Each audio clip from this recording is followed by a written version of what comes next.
Okay, so this is my Andor Season 1, Episode 12 review, aka the season finale. Now I'm going to start with Mon Mothma because that went by really quickly. Why is my phone constantly falling? Okay, so, we only saw 2 scenes, I think, with Mon Mothma. One where she's waiting in the car for her husband, and they're going somewhere. And they get into an argument about his gambling. And he wants to know who told her about it because they're just trying to take her down using him. Now, honestly, I actually believe Perrin in this regard because Davo mentioned that he's had plenty of meetings with Perrin. And he's not exactly what I would consider a reliable source. I mean, the man is a loan shark. He's scum. So why wouldn't he throw her husband under a bus? He wants her indebted to him so he can have his son marry her daughter. So I actually am siding with Perrin on this one. And let's face it, Perrin is a total dipshit. And he is, let me just try this again. And he is, he's a bit of an airhead. But yeah, in this case, I mean, maybe there's some truth to it. But I don't think the truth is as much as she's making it out to be, or or um or it's a complete fabrication and the poor guy is being accused of something he did not do. And he even mentioned that someone's lying to you, and she's like, well, you're right about that. So maybe she knows that Davo is lying to her and this was just an act because the ISB are listening in, and she's using that as an out as to why she's missing all this money. But then it ends with them and their daughter meeting with Davo his family, and especially his son, who they want to put in an arranged marriage, which I guess she could refuse because the reason I'm thinking this is Vel. Vel knows this ceremony quite well and doing the classes and all that crap, but she never got married. Perrin is even pushing her to get married, and she never did. So either her parents knew that she's a lesbian and didn't go through with it, or she just knows about this because of Mon, because they're obviously very close. So yeah, I would love to know how the hell Vel didn't get caught up in all this. So, but I'm assuming that means that even after meeting the boy, that she could still say no. But that also says that she took the money from him because this is happening. Or at least it's starting to happen. Maybe he only gives her the money once the wedding happens. I don't know. That's the way her story ended, so hopefully next season we'll learn more. But if she does marry her off, that would explain why she does not appear in Rogue One. There's no mention of a family at all, which makes you wonder what happens to Perrin. And I get the feelings it's something bad. Because, like I said, he's a complete and utter airhead. And he's completely taken in by the Empire. And as we have seen, the Empire hurts those that actually believe in them the most. So, yeah, next season's going to be interesting with that storyline, which, by the way, won't come out till 2024. And apparently it's going to be a bunch of time jumps so they can get it to Rogue One, which makes me wonder, are we just going to get to the beginning of Rogue One, or if there's going to be some epilogue, some sort of a funeral for Cassian? Because that would be kind of interesting as a bookend, because as I will get into now, Cassian arrives back onto Ferrex. Brasso is talking to their friend who he spoke with over the radio, and he found out about Marva. And he mentioned that it was a quick conversation, told him about Marva, but, he never got a chance to tell him, don't come back. And, so while Cassian, it comes back, Rick's Road, by the way, the title of this episode, is the main drag on Ferrex and where the funeral takes place. So he goes to a stone, and he was thinking about his father. And at this point I was like, okay, he's thinking about his father because his mother just died. But no, that's his stone. And I didn't think of it at the time, but yeah, that's his stone. So he was thinking of his father's inspirational speech. And then he goes to Bix's place. And he's met there by, I think it's the um owner, I guess, of the shipyard. Actually, I think he's just the manager. If I recall, the owner yelled at him once. So he's the manager of the shipyard, but he's, keeping tabs on the place. And Cassian's like, where's Bix? So he tells him where she is and what. Obviously, not completely what happened. I don't think he knows exactly what's going on.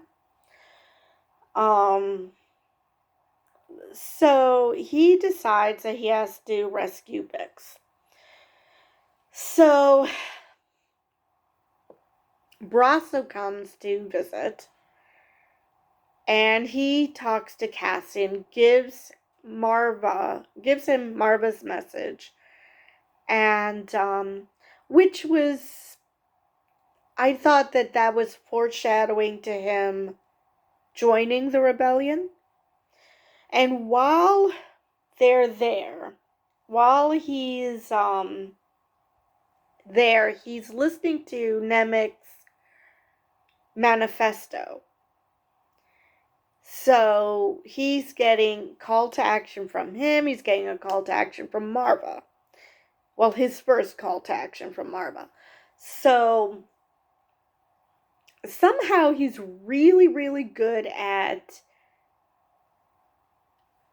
making his way to places, because suddenly he's climbing up what looked like a manhole, and I'm like, how the hell did he get there? Because unless you're an Imperial, nobody wants to give up Cassian.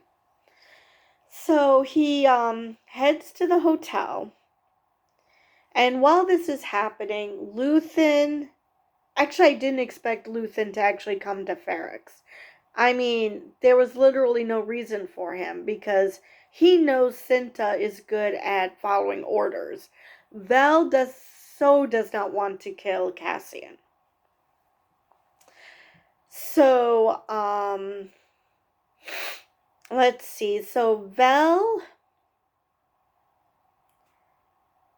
goes to look for Cinta because she thinks she's at Marva's house and she's not there, and she's like, wait, where is she?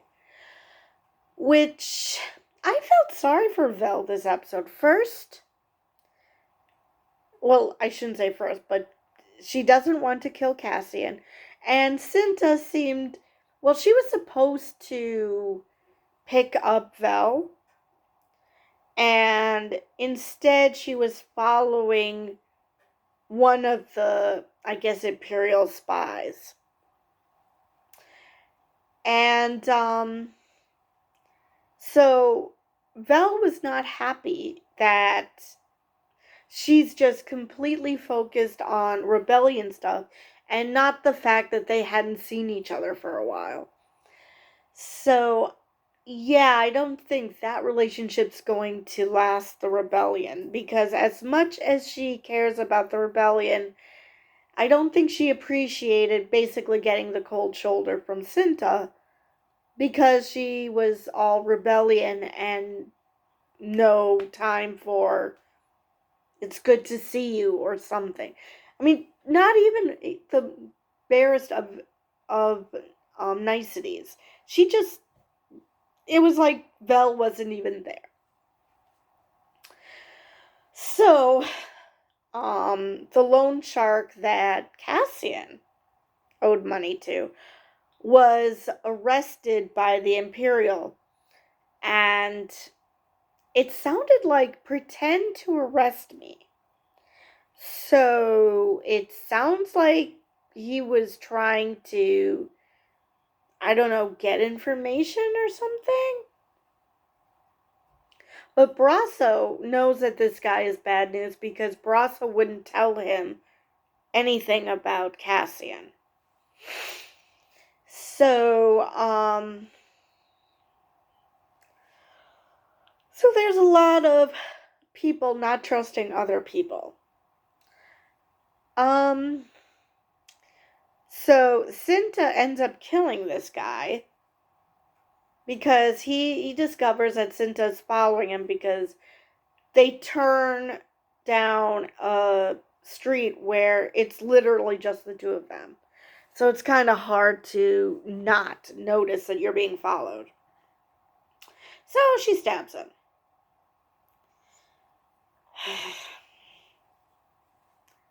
And Vel is, of course, concerned to see that she's bleeding, but she's like, it's not my blood. Ugh.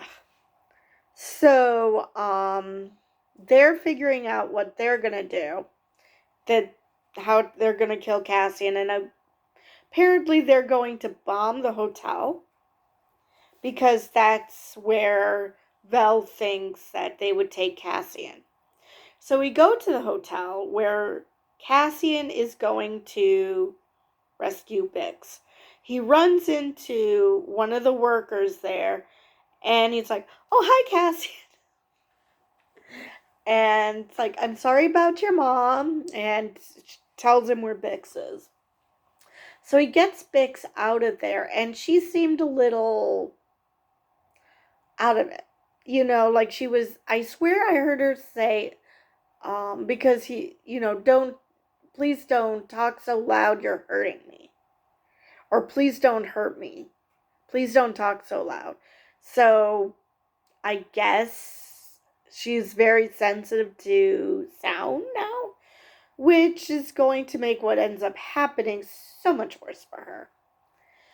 So the funeral begins, and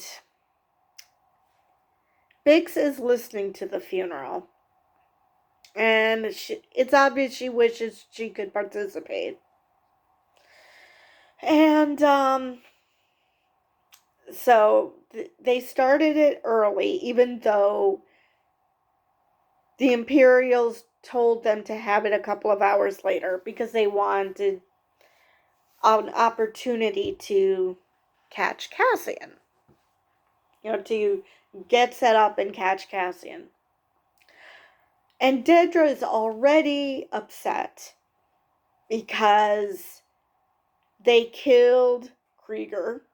The Imperials killed Krieger and left no one alive, and she's like, we needed someone to tell us what's going on. And we needed him to tell us who Axis is. And I was under the impression they thought he was Axis, so I'm confused. So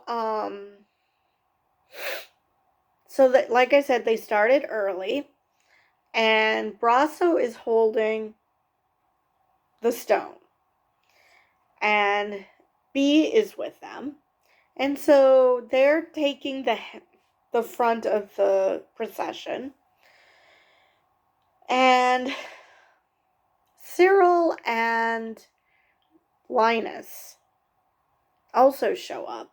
Only they're making a better attempt at disguising themselves as one of the people of Ferrix than Dedra and her bunch is. So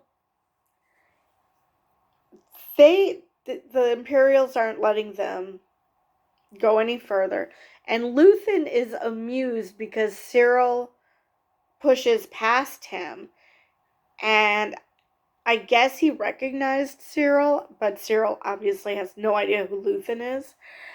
So that was entertaining that he just pushed past the very guy that everyone's hunting.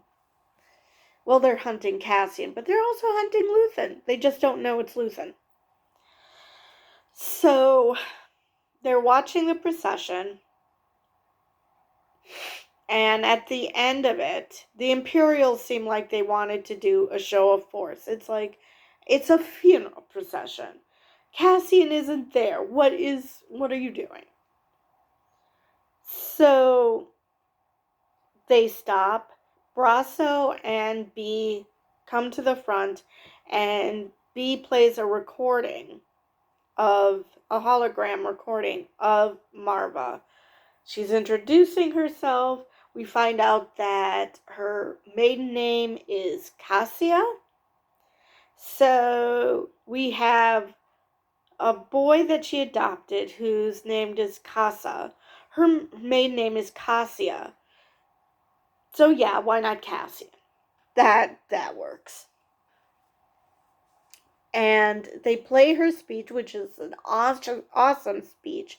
And that was not just a call to action for Cassian. It was a call to action for all the townspeople. It was even a call to action for Luthen, who was already a member of the rebellion. And, but yeah, he did appreciate her speech. And so this started turning into a riot. And then the kid whose father they killed, the Imperials killed, he threw what he was making at the beginning of the episode, a bomb. So it sets off the bombs that the Imperials had, and so it was like 4th of July. There were explosions everywhere. So, they, of course, attack the kid, and Brasso is showing just how insanely strong he is, and he's just throwing the Imperials and Stormtroopers around like they're ragdolls. And especially for the kid, he's like, okay, get off the kid. Come on, let's go. One of the guys who actually I initially thought was the father of this kid, he ended up getting shot because he was riding the back of one of the stormtroopers. One of the stormtroopers tried to climb up the clock tower, and the guy who was beating the chimes, he kicked him off. He just took his hammer and just knocked him off, which I thought was awesome. I think that was my favorite part of this fight. Well, a close second to watching Brasso, because that was awesome. So as they're fighting, Dedra gets caught up in it. Now, when the explosion went off, Cyril took off like a shot. And I'm just like, okay, why? Reasons? And he even pointed out to Linus, that's her. As she was walking by before the hullabaloo. So he is totally obsessed with this chick. He is totally a stalker, totally creepy about Dedra. So she gets pushed down, and her gun is knocked out, and she gets grabbed and is being dragged until someone grabs her gun, picks her up, and holds her at gunpoint and leads her to a empty room. And it's Cyril. And she's just scared out of her wits, which you can't blame her. I mean, she was just attacked, which, I'm sorry, if there is a riot going on, why are you out in the open to begin with? Especially when it's so obvious you cannot defend yourself. So, I honestly thought this was going to turn into a makeout session. I really did. Because you could see she was shaking. She was like, how did you get here? And he's like, you needed help. And I'm like, I think she meant, how did you manage to come back to Ferrex? Not, how did you manage to save her? But, yeah, like I said, I really expected like a makeout session or something. And now, so that's the last we saw of them. So Cassian is carrying Bix. Well, he's dragging Bix. And they make it to the shipyard, the junkyard shipyard, and they're trying to get the ship to work so they can get the hell out of Dodge. It's one of the daughters of Ferrex. I assume that the guy who runs the place, who is trying to help Brasso get the ship running, I guess he stayed behind. It didn't look like he ever entered the ship. But he was helping them. Brasso, of course, was there. B was there, which I was happy about because B was knocked down. So I was worried about B. And he got his stutter back. So, and then the kid that Brasso saved. And then Cassian and Bix come, and the daughter of Ferrex was holding a gun out because she was wondering who's coming. And before you even see Cassian, B said, "It's Cassian." So he's happy. But again, Cassian's like, "Okay, bye. Here's Bix. Take her to safety. I'm leaving." But he said, "I will find you." So the question is, will he meet up with them before he dies? So he goes to Luthen's ship as Luthen is using his speeder to go to his ship. He goes to his ship, and you can see with tears in his eyes, he's telling Luthen to kill him, because he knows that that's why he's there. Either kill me or take me in. And Luthen just smiles at this, because this is what he wanted from the very beginning, from when they first met. He wanted Cassian to join the rebellion. Not be a mercenary to just do one job on Aldhani. He wanted him to join the rebellion. So now he's getting what he wants. Cassian is joining the rebellion. So maybe this will be good for both of them. He'll have, the rebellion will have Cassian, and because Cassian will have Luthen, maybe they'll find his sister, whom at first for a brief moment I thought might have been Cinta, because there's no reason why he would recognize his sister after all these years, because her last name is Cass. So I thought maybe, but I doubt that they would do it like this, that it would be him finding someone else. But anyway, as opposed to maybe the main cast. But it had occurred to me. Let's see if there's anything else I'm missing about this episode. Oh, yes. And there was a post-credit scene this time. And you see the Death Star being built. Well, actually, most of the Death Star is finished. It's just the, it's just the panels that are being put together. The panels that are used to shoot the beams. That would cause the destruction. So what I'm hearing is that this is what Cassian and them were making. They were making the panels for the Death Star, which is horribly ironic. And for those who have not seen Rogue One, serious foreshadowing in so many ways. Let's see. I think I've covered it. Oh, I forgot to mention. I don't know if I mentioned that the loan shark, Cassian's loan shark, got his comeuppance because he got blown to the windows that he was looking out of to find out what's going on. Got blown in when the explosions happened, and he's very dead. So I don't know if I mentioned that. I think I covered everything.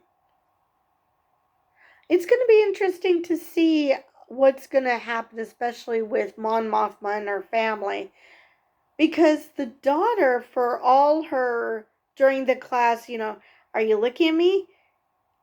How are you reacting to this? What do you think about this? Oh, look, she looks she doesn't seem to like what she sees. The daughter seemed pretty okay with what was happening. I mean, she looked at her father a couple of times, but it wasn't in a, do I have to do this type of way. It was just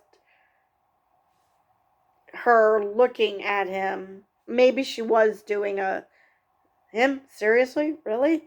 He's the one I'm going to marry? Because let's face it, she looks older than him. He really looked like a little kid. Or maybe she was looking at the mother with her, yay high hair. Who knows? Let's see. Yeah, I think I covered everything. So, yeah, we're going to have to wait till 2024 for new episodes of Andor. I think the next show coming out is season 3 of The Mandalorian. Star Trek wise. Did I say Star Trek? Star Wars. Oh my god. I have no idea where that came from. Yeah, I guess that's all for this video, and I will see you next time.